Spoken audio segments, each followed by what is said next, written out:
Boy Abunda, hindi pinalampas ang kasinungalingan ni Maris Racal.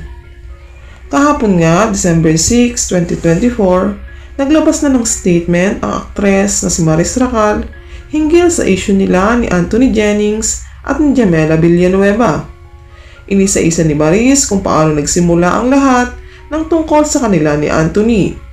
Sinabi din nito na hindi umano nito alam na pinagsabay sila ni Jam dahil buong akala umano niya ay tapos na ang relasyon ni Anthony at Jam.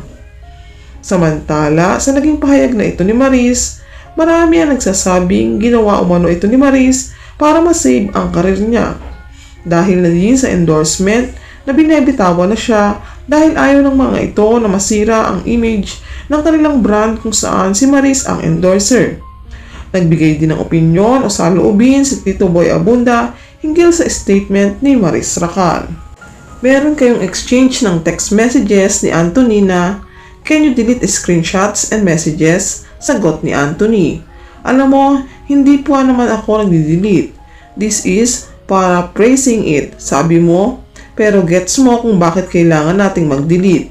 And then there was a line in the conversation that said someday, hindi tayo kailangang mag-delete. Hindi tayo kailangang magtago.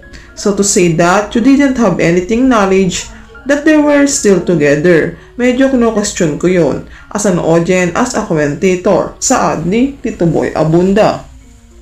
Sa naging pahayag na ito ni Tito Boy, maraming netizens ang sumasang-ayon kay Tito Boy.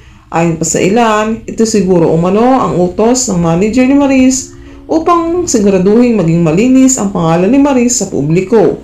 Dahil ito lamang umano ang paraan para hindi masira ang karir na matagal pinaghirapan ng aktres.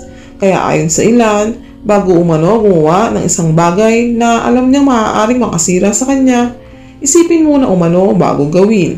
Dahil malaki umano ang epekto nito sa atin. At the end of the day, tayo pa din umano ang magsasuffer. May ilan din naman sa mga kaibigan at supporter ni Maris ang full support sa aktres.